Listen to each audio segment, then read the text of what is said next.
The Bronze Age collapse, the day civilization ended. There is a silence that lives in fallen stones. A quiet that speaks of an absence.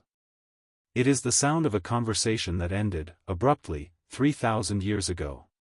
Before this silence, there was a world of sound. The clang of the smith's hammer, the chatter of the marketplace, the scrape of the scribe's stylus on a clay tablet.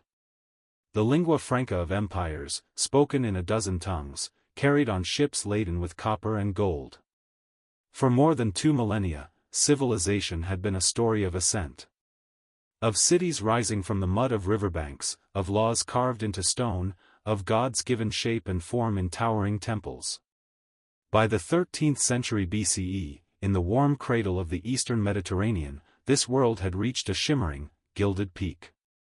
It was the first international age. A complex, interconnected system of empires and kingdoms, each a titan in its own right. In the south, eternal Egypt. The land of the pharaohs, ancient even then. Its granaries were full, its gods were content, and its divine ruler, Ramesses the Great, covered the landscape in monuments to his own glory. Egypt was the anchor of the world, the immutable power that had always been.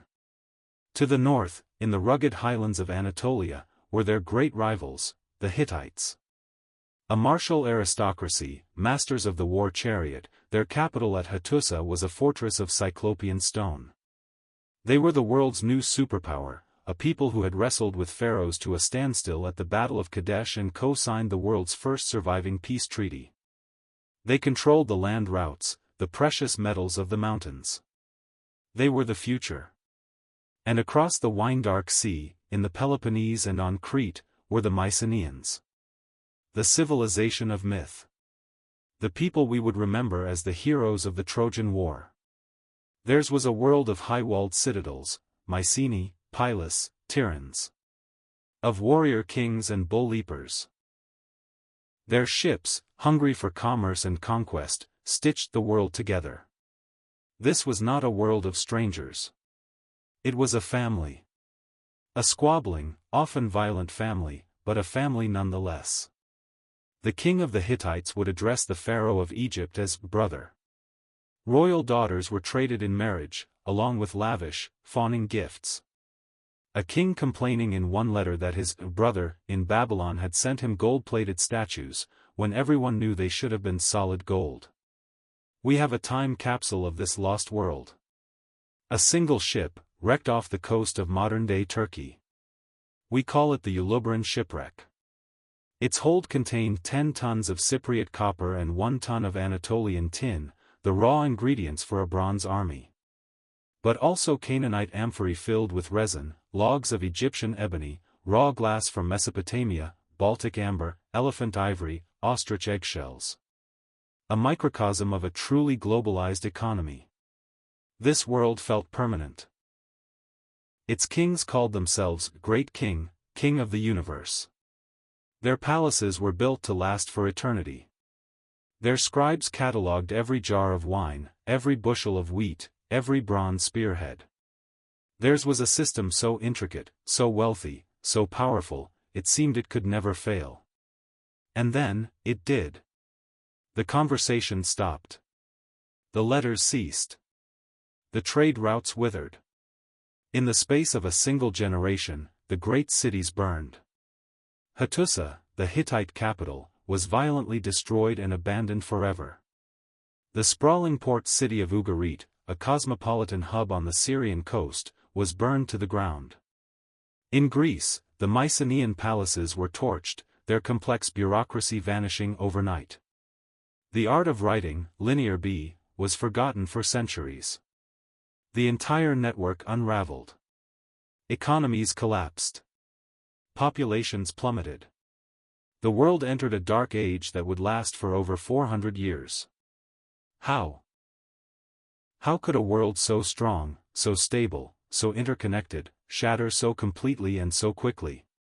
For centuries, we have searched the silent ruins for an answer. And in the ashes, we find whispers of a mysterious culprit. A foe that came from the waves. Part 1, The Sea Peoples. Egypt survived. Battered, weakened, and diminished, but it survived. And on the walls of his temple, the last great pharaoh of the new kingdom, Ramesses III, told the story of his victory against a shadowy enemy. He called them, the Sea Peoples. The inscriptions are stark, a chronicle of pure terror. The foreign countries made a conspiracy in their islands. All at once the lands were removed and scattered in the fray. No land could stand before their arms, from Hutti, Quadi, Carchemish, Arzua, and Alashia on, being cut off at one time. The carvings depict a maelstrom of violence. A chaotic battle on the shores of the Nile Delta. The Egyptian navy engages a confederation of invaders in ships crowded with warriors and their families. These were not just soldiers. They were a people on the move. The men are shown with distinctive feathered headdresses or horned helmets. Their families ride behind them in heavy, ox-drawn carts. They were a mystery. They had no single name, no unified kingdom. The Egyptians gave them names, the Pele-Set, the Tjeker, the Shikalesh, the Denyen, the Weshish. To Ramesses, they were a tidal wave of destruction that had consumed the entire civilized world before crashing against the shores of Egypt itself. For a long time, this was the accepted story. The Bronze Age was murdered by these enigmatic sea raiders.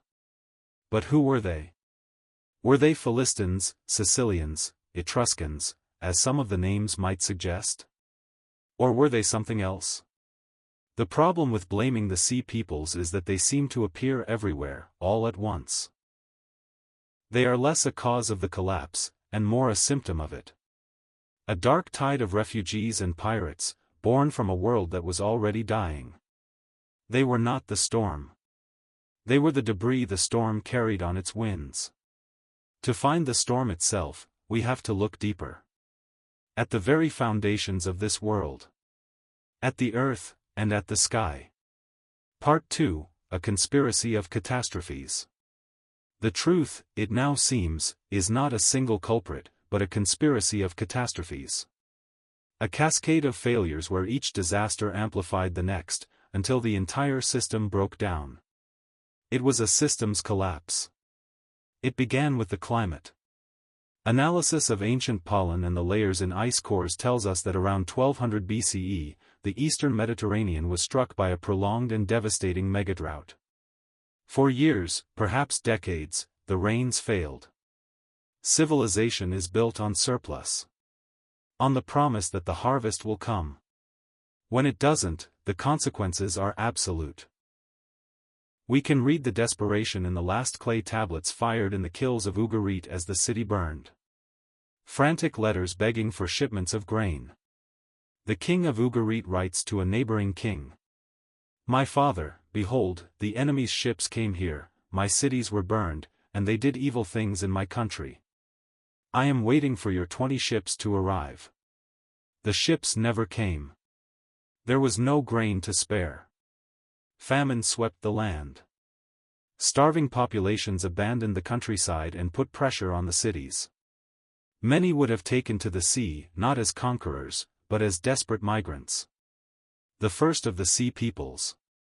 Then, the earth itself began to tremble. This region is a nexus of tectonic plates. Archaeological evidence shows that during this period, city after city was leveled by earthquakes, in a sequence so intense some have called it an earthquake storm. Mycenae, Tiryns, Ugarit, Troy, all show signs of massive seismic destruction, walls toppled, buildings collapsed.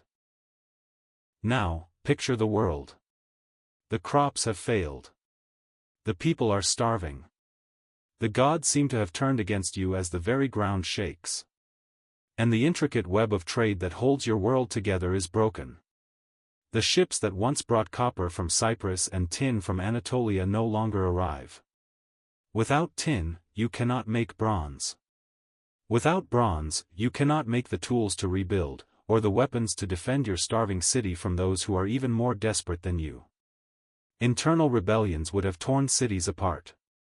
Desperate kings would have launched speculative wars for resources. It was a domino effect. A terrible feedback loop. Famine, earthquake, rebellion, migration, warfare. Each crisis fed the others until the whole gilded structure came crashing down. The sea peoples were not the cause. They were the final consequence. They were the starving, the displaced, the survivors of a world that had already ended. In the end, it was the system itself that was fragile. Its very complexity, its interconnectedness, was its greatest vulnerability. When one part failed, it all failed. What followed was a long silence. The world became smaller, poorer, more ignorant. Monumental buildings ceased. The intricate art of the palace workshops vanished. Populations scattered into small, isolated villages. Men forgot how to write their own names. The Bronze Age collapse is more than a historical event. It is a cautionary tale. It is a reminder that civilization is a fragile consensus. An intricate machine that requires constant maintenance. We look at our own globalized world, our instant communication, our complex supply chains, our reliance on a stable climate, and we see in it the reflection of the world that was lost. The dust of their world settled. And in the quiet that followed, we can hear a warning, whispered across 3,000 years, that the most complex structures are often the most fragile. And that even the brightest light can be extinguished in a moment.